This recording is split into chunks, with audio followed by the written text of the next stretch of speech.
हम सबके YouTube channel language में आप सबका एक बार फिर से बहुत बहुत स्वागत है। पीछे के एपिसोड में हमने देखा बौद्ध धर्म के बारे में, उसके प्रवर्तक गौतम बुद्ध के बारे में देखा और आज हम देखने जा रहे हैं उन्हीं के समकालीन जैन धर्म और महावीर स्वामी के बारे में। हमने देखा कि 6ठी शताब्दी ईसा पूर्व में ब्राह्मणों द्वारा अनेक प्रकार के आडंबर फैलाए जा रहे थे। वेदों में वर्णित बातों को तोड़ ममोड़ कर अपने फायदे के लिए प्रयोग में लाया जा रहा था। इस समय भारत में 16 महाजनपदों का उदय हो चुका था। सत्ता संघर्ष में क्षत्रियों को समाज में शीर्ष पर स्थान था और ब्राह्मण थोड़ा नीचे थे। समाज में चारों वर्णों अर्थात ब्राह्मण, क्षत्रिय, वैश्य और शूद्रों के बीच की खाई बढ़ती जा रही थी। क्षत्रियों ने वर्ण व्यवस्था में का विरोध किया और इसका जीता जागता उदाहरण है महावीर स्वामी और गौतम बुद्ध, जो कि दोनों ही क्षत्रिय कुल से थे और दोनों ही वर्ण व्यवस्था का खुलेआम विरोध कर रहे थे। हमारा समाज जब व्यवस्थित होने लगा, कृषि पर आधारित होने लगा, कबीलों से हटकर ये एक स्थायित्व की ओर बढ़ने लगा, उसी समय समाज में कर्म कांड भी बढ़ते चले गए। अगर किसी की मृत्यु होती थी तो पूरे गांव को, समाज को खिलाना पड़ता, चाहे वो अमीर हो या गरीब हो। ब्राह्मणों को दान में दिया पैसे देने पड़ते थे, गाय देनी पड़ती थी और अलग अलग तरह के जो यज्ञ होते थे, चाहे वो वाजस्नेय यज्ञ, अश्वमेध यज्ञ, इसमें बहुत सारे जानवरों की बलि दी जाती थी। लेकिन जब समाज व्यवस्थित हो गया तो कृषि कार्य के लिए गाय और बैलों की जरूरत पड़ने लगी। लोग जो है, एक कृषक वर्ग इस आडंबर से काफी नाराज हो गया। दूसरा जो था व्यापारी वर्ग, उसे भी तकलीफ हुई। हालांकि हम देखते हैं कि ऋग्वेद में सभी वर्णों की महत्ता को स्वीकार किया गया है। तत्कालीन बलि व्यवस्था से कृषक वर्ग काफी असंतुष्ट था, क्योंकि बलि से गायों की संख्या कम हो रही थी, जो कृषकों का मुख्य पशु धन था। किसान अब एक ऐसी व्यवस्था चाहता था जिसमें पशु बलि ना हो। इस समय भारत में ही नहीं बल्कि दुनिया के दूसरे विकासशील देशों में भी नई विचारधाराओं का उदय हो रहा था, जैसे चीन में कन्फ्यूशियस, ईरान में जरथुस्ट्र, यूनान में पाइथागोरस। सभी रूढ़िवादी परंपराओं को नकार कर एक नए आइडियल सोसाइटी को बनाने में लगे थे। इसी समय वैशाली गणतंत्र के कुंडग्राम के क्षत्रिय राजा सिद्धार्थ और उनकी पत्नी लिच्छवी राजा चेटक की पुत्री त्रिशला को वर्धमान नामक पुत्र की प्राप्ति हुई, जो आगे चलकर महावीर कहलाए।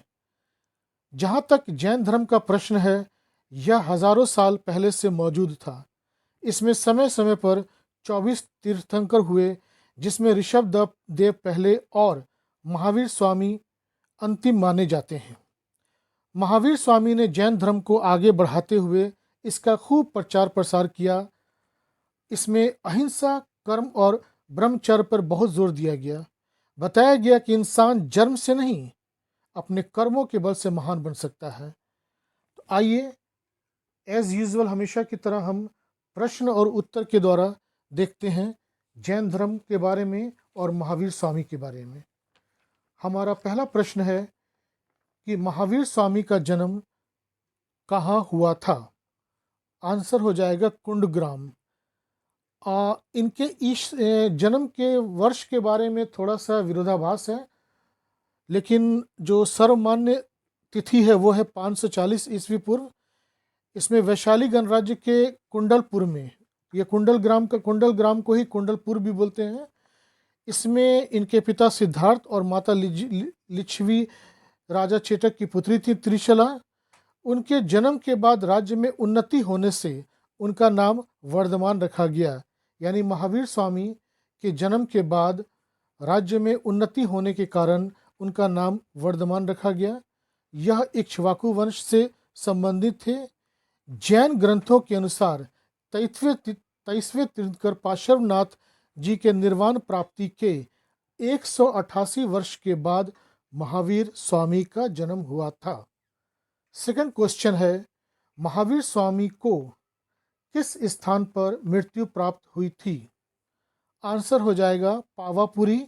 यह वर्तमान में बिहार राज्य के राजगीर में स्थित है। 72 वर्ष की आयु में निर्वाण प्राप्त हुआ था और आधुनिक समय में आजकल जो जैन मतावलंबी हैं वो उनके निर्वाण दिवस पर घर घर में दीपक जलाते हैं और एक तरह से दीपावली मनाई जाती है। तीसरा प्रश्न है, जियो और जीने दो, लिव एंड लेट लिव का नारा या सिद्धांत किसने दिया था? आंसर हो जाएगा महावीर स्वामी महावीर। चौथा है, महावीर स्वामी की पत्नी का नाम क्या था? ऑप्शन में देखेंगे यशोधा, यशोधरा, सुकन्या, महारानी। तो जो यशोधरा थी वो हम लोगों ने पिछले अध्याय में देखा था, गौतम बुद्ध की पत्नी थी, और महावीर स्वामी की पत्नी यशोदा थी। ठीक है, कंफ्यूज मत होइएगा। महावीर स्वामी यशोदा, गौतम बुद्ध यशोधरा। पांचवा प्रश्न है, महावीर किस भाषा में उपदेश दिया करते थे? तो ये उस समय की जो अपभ्रंश भाषा थी, जो जन सामान्य की भाषा थी, जिसे अर्ध मगधी कहते थे, उसमें अपना उपदेश दिया करते थे और इसे प्राकृत भाषा भी कहते हैं। तो आंसर में प्राकृत या अर्ध मगधी होगा, ये दोनों ही सही हैं। छठा प्रश्न है, महावीर को किस नदी के तट पर ज्ञान की प्राप्ति हुई थी? आंसर हो जाएगा ऋजुपालिका नदी। हम लोगों ने देखा कि गौतम बुद्ध को बौद्ध गया में निरंजना नदी के तट पर पीपल के वृक्ष के नीचे हुआ था और महावीर स्वामी को ऋजुपालिका नदी के किनारे जो है वो ज्ञान की प्राप्ति हुई थी। और आगे चलकर हम देखेंगे वृक्ष का नाम है साल वृक्ष। गौतम बुद्ध का पीपल वृक्ष, इनका है साल वृक्ष। 12 वर्ष तपस्या करने के बाद जो है 42 वर्ष की उम्र में इन्हें ज्ञान प्राप्ति हुई थी। 7वां क्वेश्चन है, जैनियों का प्रसिद्ध मंदिर दिलवारा मंदिर कहाँ स्थित है? आंसर हो जाएगा माउंट अबू। नेक्स्ट, खजुराहो में जैन मंदिर का निर्माण किस वंश के शासकों ने करवाया था? आंसर हो जाएगा चंदेल शासकों ने। इस बार आपकी सुविधा के लिए मैंने जो आंसर है उसी में दे दिया है, खाली उसके कलर को चेंज कर दिया है ताकि आपको देखने में आसानी हो। 9वां प्रश्न है, महावीर स्वामी के पहले अनुयायी कौन थे, यानी कि उनके फर्स्ट डिसाइपल जो थे वो कौन थे? आंसर हो जाएगा जमाली। कहीं पर जमाली लिखा रहता है, कहीं पर जामिल है। ये उनके खुद के दामाद थे जो उनकी पुत्री अनुजा के हस्बैंड थे, है ना। अनुजा प्रियदर्शनी उनकी बेटी का नाम था, उसके पति थे ये, यानी उनके फर्स्ट अनुयायी उनके खुद के दामाद थे। 10th क्वेश्चन है, महावीर स्वामी को की प्रथम महिला अनुयायी कौन थी? आंसर हो जाएगा चंदना।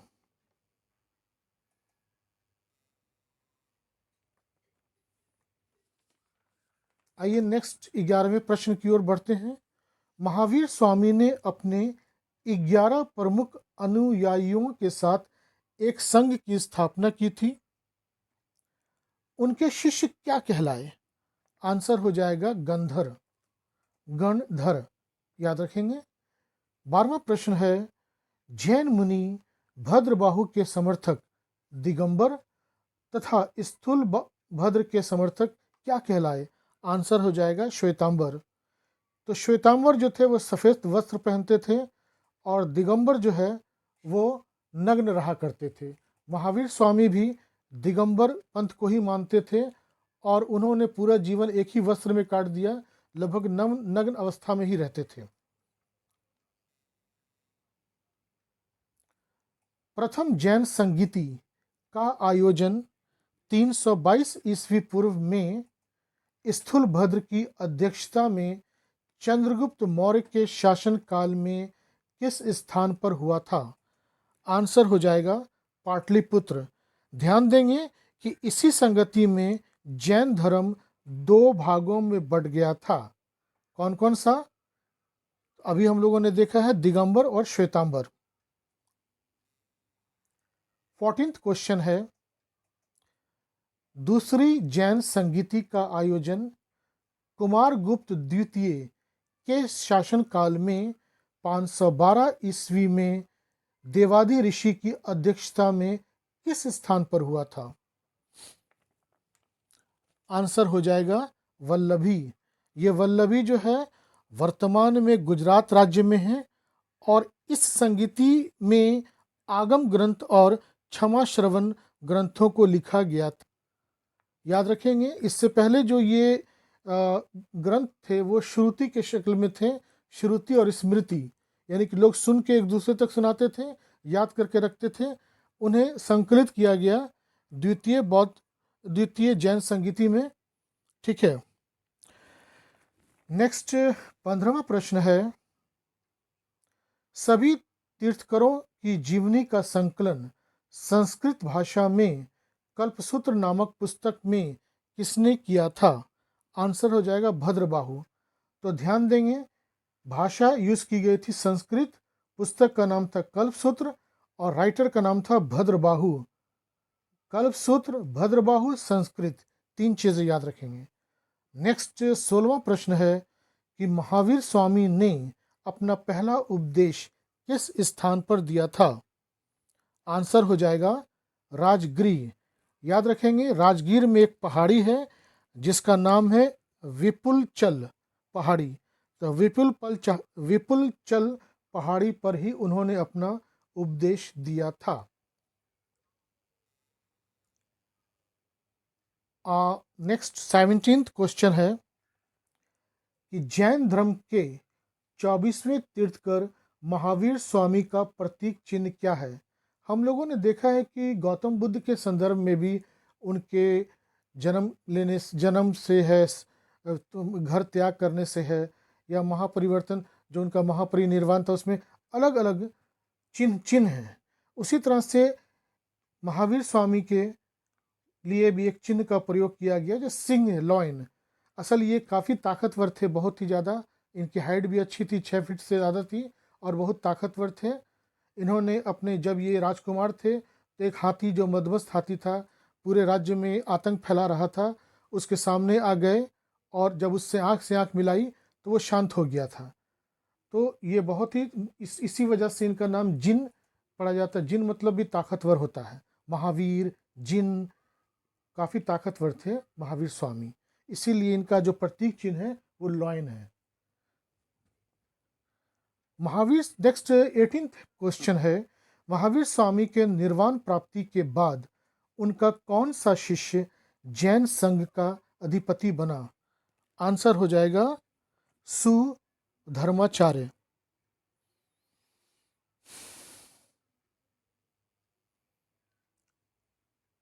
आइए 19th क्वेश्चन की ओर देखते हैं।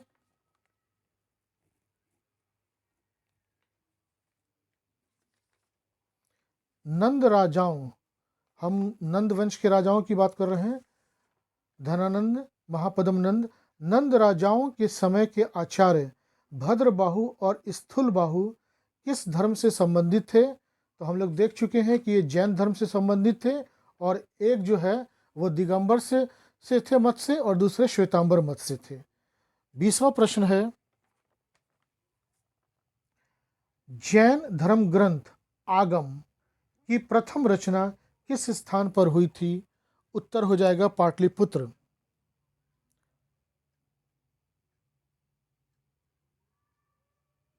यहाँ पर थोड़ा सा लिखने में गलती हुई है। जैन धर्म ग्रंथ आगम की प्रथम वाचना वर्ड आएगा, रचना नहीं। वाचना किस स्थान पर हुई थी? तो आंसर हो जाएगा पाटलिपुत्र। इसीलिए इसे पाटलिपुत्र वाचना के नाम से भी जानते हैं। प्रश्न 20 को मैं फिर रिपीट कर रहा हूँ। प्रश्न 20 कुछ इस तरह से हो जाएगा कि जैन धर्म ग्रंथ आगम की प्रथम वाचना किस स्थान पर हुई थी? उत्तर हो जाएगा पाटलिपुत्र, जिस कारण इसे पाटलिपुत्र वाचना के नाम से भी जाना जाता है। नेक्स्ट 21वां प्रश्न है, मौर्य वंश के अशोक के पुत्र यानी कि ग्रैंड चाइल्ड राजा संपत्ति को किसने जैन धर्म में दीक्षित किया था? आंसर हो जाएगा सुहस्ती। नेक्स्ट 22nd क्वेश्चन है, चौथी सदी ईस्वी में आर्य स्कंदिल की अध्यक्षता में जैन आगमों की दूसरी वाचना किस स्थान पर हुई थी? आंसर हो जाएगा मथुरा। जैन आगमों की अंतिम वाचना 7वीं शताब्दी में देवर्धि गनी क्षमा श्रमण के आधिपत्य में वल्लभी में हुई थी, जिसमें जैन आगमों को लिपिबद्ध कर दिया गया था। ठीक है।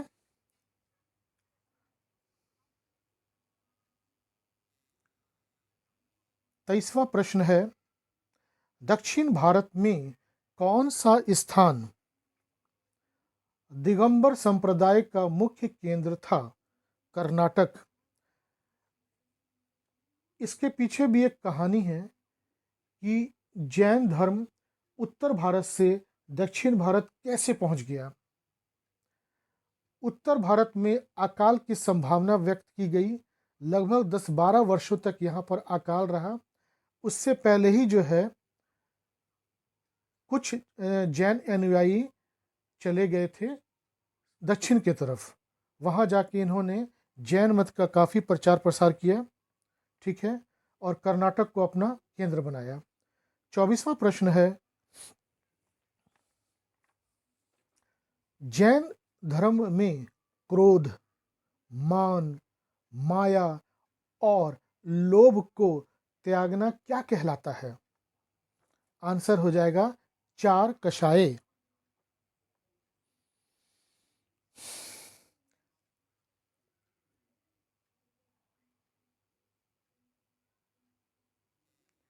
आइए 25वें प्रश्न की ओर बढ़ते हैं। इससे पहले एक बार फिर याद दिला दें, हर बार आप लोगों को याद दिलाना पड़ता है कि आप अपने ही चैनल इस लैन्यूज को हमारा भूल जाइए, अपने चैनल को अपना ही मानकर इसको सब्सक्राइब करते रहें, कमेंट्स करते रहें और थम्स अप का निशान देते रहें। गर्मी आ गई है, थम्स अप दीजिए, सुकून मिलेगा, है ना। नेक्स्ट है कि 25वां प्रश्न है, जैन धर्म का दर्शन जिसमें एक वस्तु में 2 परस्पर विरोधी या अनेक धर्मों का समावेश हो सकता है क्या कहलाता है? इसे अनेकांतवाद कहते हैं। अनेकांतवाद को अहिंसा का ही व्यापक रूप माना जाता है। ध्यान देंगे कि अनेकांतवाद को अहिंसा का, नॉन वायलेंस का ही व्यापक रूप माना जाता है। 26वां प्रश्न है कि जैन धर्म में विभिन्न वस्तुओं से वस्तुगत अनेक धर्मों का प्रतिपादन क्या कहलाता है? तो इसे स्यादवाद कहते हैं। स्यादवाद को सप्तभंगी नाम से भी जाना जाता है। याद रखेंगे कि स्यादवाद को सप्तभंगी नाम से भी जाना जाता है। आइए 27वें प्रश्न की ओर बढ़ते हैं कि जैन धर्म और दर्शन को विकसित और व्यवस्थित करने में कितने शलाका पुरुषों का योगदान रहा है? जैन धर्म असल में हजारों लाखों साल पुराना है। समय समय पर धरती पर धर्म का प्रचार करने के लिए, समाज से बुराई को दूर करने के लिए अलग अलग इसके तीर्थकर हुए हैं, लोग पैदा हुए हैं। कुल जो है वो 63 शलाका पुरुषों का योगदान रहा है। कहते हैं कि कुलकरों की परंपरा के बाद जैन धर्म में 24 तीर्थकर हुए। मैंने ये 63 जो है वो इसका ब्रेकअप में कर रहा हूँ। इसमें 24 तीर्थकर हुए, 12 चक्रवर्ती, 9 बलभद्र, 9 वासुदेव और 9 प्रति वासुदेव। ये कुल मिलाकर 63 महान पुरुष हुए। एक बार मैं फिर रिपीट कर रहा हूँ, 24 तीर्थकर, 12 चक्रवर्ती, 9 बलभद्र, 9 वासुदेव और 9 प्रति वासुदेव, कुल मिलाकर 63 महान पुरुष हुए हैं जिन्हें शलाका पुरुष भी कहते हैं। आइए 28वें प्रश्न को देखते हैं। दिगंबरों के प्राचीन साहित्य की भाषा क्या थी? जैन धर्म दो संप्रदायों में बढ़ गया था। श्वेतांबर जो सफ़ेद वस्त्र पहनते थे, दिगंबर जो निर्वस्त्र रहते थे। तो उनके जो साहित्य थी उसकी भाषा क्या थी? वो शौर सैनी थी। यह एक प्रकार की अपभ्रंश भाषा थी, लेकिन जन सामान्य इसे बोलता था, इसीलिए जन सामान्य की भाषा में ही दिगंबरों ने अपने साहित्य की रचना की। नेक्स्ट प्रश्न है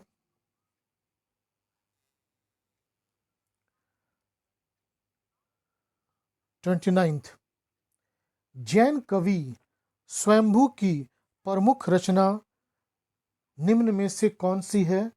आंसर हो जाएगा पौमच्छ रियु। तीसरा 30th क्वेश्चन है, दिगंबर जैनों द्वारा सभी 45 आगम ग्रंथों को कितने भागों में विभक्त किया गया है? आंसर हो जाएगा 4। ये 4 कौन कौन से हैं? ध्यान देंगे। प्रथम अनुयोग, करण अनुयोग, चरण अनुयोग, द्रव्य अनुयोग। प्रथम, करण, चरण, द्रव्य। प्रथम अनुयोग, करण अनुयोग, चरण अनुयोग, द्रव्य अनुयोग।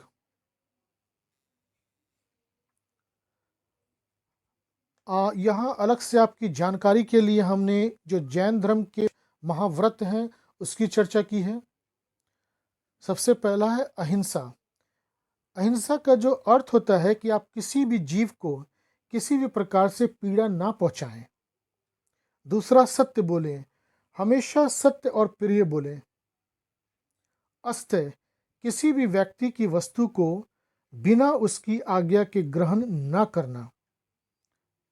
चौथा, ब्रह्मचर्य, मन, वचन और कर्म से इच्छाओं का त्याग करना।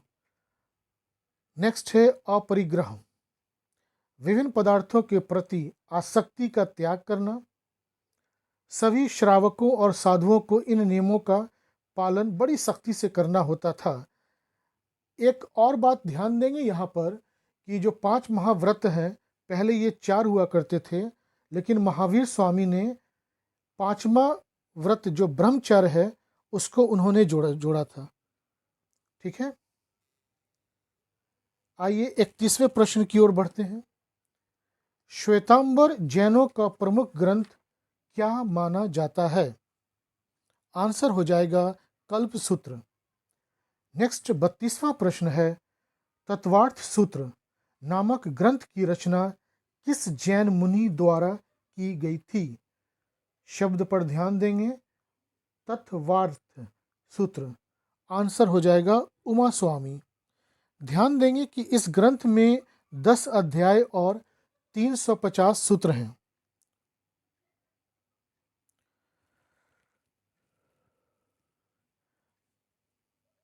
आ, 33वां प्रश्न है कि पार्श्वनाथ के 4 महाव्रत जो हमने देखे, अहिंसा, सत्य, अस्त्य, अपरिग्रह के बाद 5वां कौन सा महाव्रत महावीर स्वामी ने जोड़ा था? अभी हम लोगों ने पीछे देखा है। आंसर हो जाएगा ब्रह्मचर्य। बाकी 4 जो है वो पार्श्वनाथ द्वारा दिए गए थे और 5वां ब्रह्मचर्य महावीर स्वामी द्वारा दिया गया था। 34वां प्रश्न है, जैन धर्म के धार्मिक स्थल को किस नाम से जाना जाता है?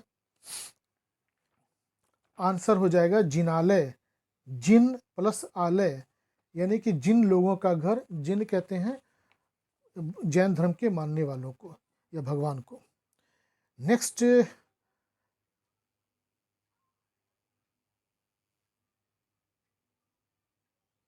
35वां प्रश्न है, जैन धर्म के प्रथम तीर्थकर जिनका वर्णन ऋग्वेद, अथर्ववेद और मनुस्मृति में मिलता है वो कौन है? आंसर हो जाएगा ऋषभदेव।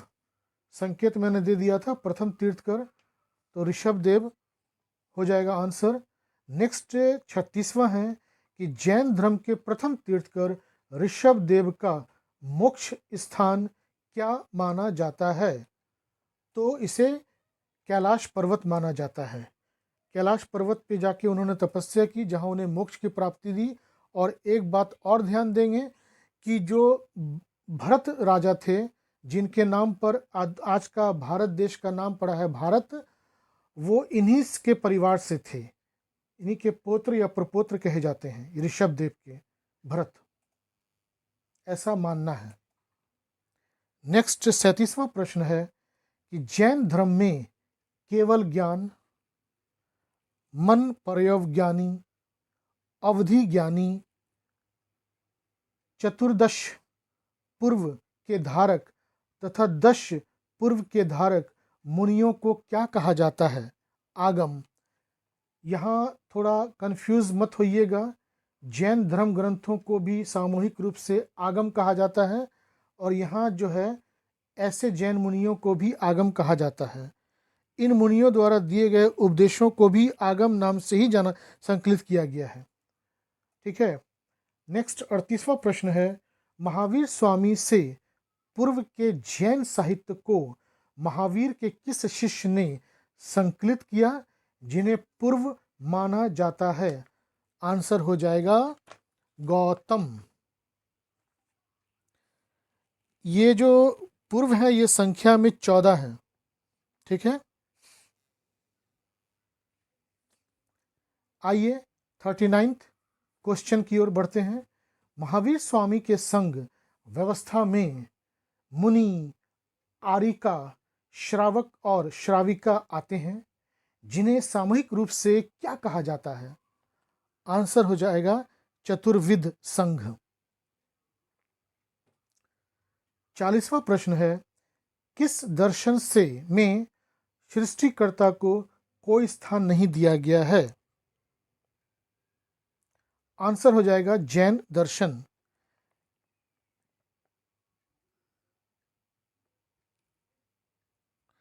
असल में जैन धर्म में जो तीर्थकर हैं, जिन्हें जिन देव, जिनेन्द्र या वीतराग भगवान कहा जाता है, उनकी आराधना का ही विशेष महत्व दिया जाता है।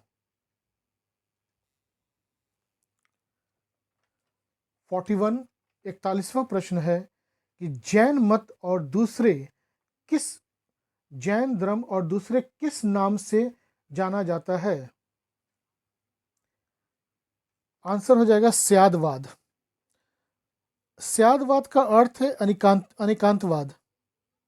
ठीक है। 42वां प्रश्न है कि वैदिक दर्शन में किस तीर्थकर को भगवान विष्णु के 24वें अवतारों के में से एक माना जाता है? आंसर हो जाएगा ऋषभ देव। यहाँ मैंने आपके नॉलेज के लिए जैन धर्म के 24 जो तीर्थकर हैं उन सब का नाम दे दिया है। पहला है ऋषभ देव, जिन्हें हम आदिनाथ के नाम से भी जानते हैं।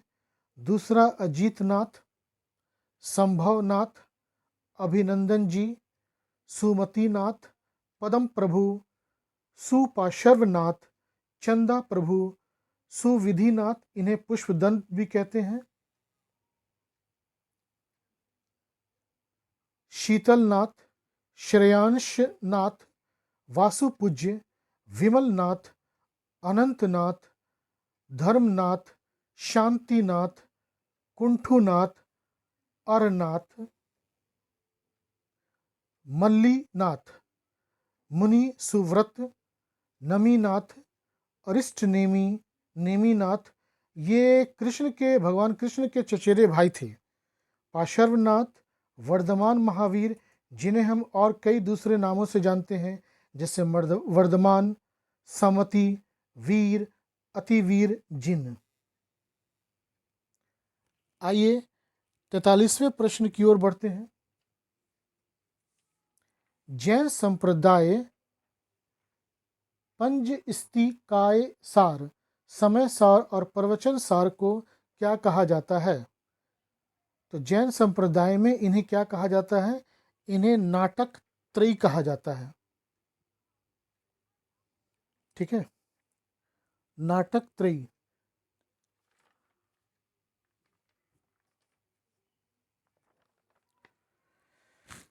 अगला 44th क्वेश्चन है, उत्तर भारत के अकाल से बचने के लिए, यहाँ पे फेमाइन आया था, अकाल आया था उत्तर भारत में, उस अकाल की बात कर रहे हैं, फेमाइन की।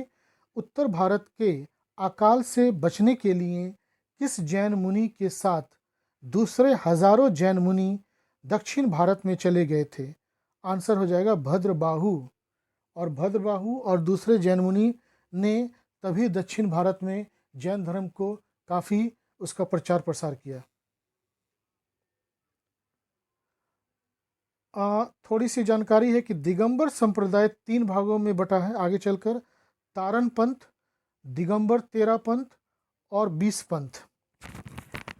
दूसरा है जो श्वेतांबर संप्रदाय है वो भी 2 भागों में बटा है, मूर्ति पूजक और अमूर्ति पूजक। आगे चलकर देखते हैं कि अमूर्ति पूजक भी 2 भागों में बटा है, स्थानक वासी और श्वेतांबर तेरा पंथ।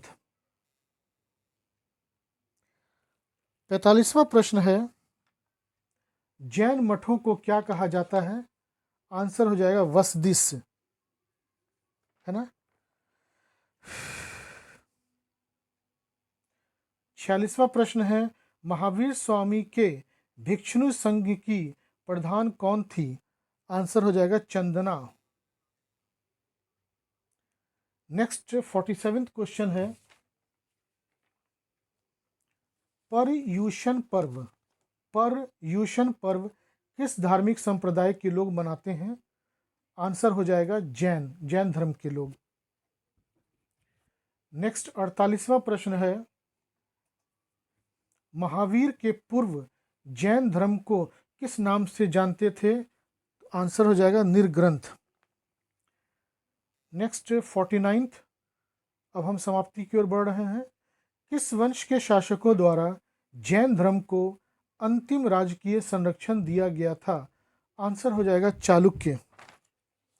और 50वां आखिरी प्रश्न है, महावीर स्वामी ने जैन संघ की स्थापना किस स्थान पर की थी? आंसर हो जाएगा पावापुरी, ये वर्तमान के राजगीर में स्थित है। और इस तरह हमारा जैन संप्रदाय से संबंधित, महावीर भगवान से संबंधित 50 प्रश्न उत्तर पूरे हुए। और आपसे फिर अनुरोध करूंगा कि आप अपने इस लैंग्वेज चैनल को, यूट्यूब चैनल लैंग्वेज को प्लीज़ सब्सक्राइब करें। I request you. Thank you guys for watching.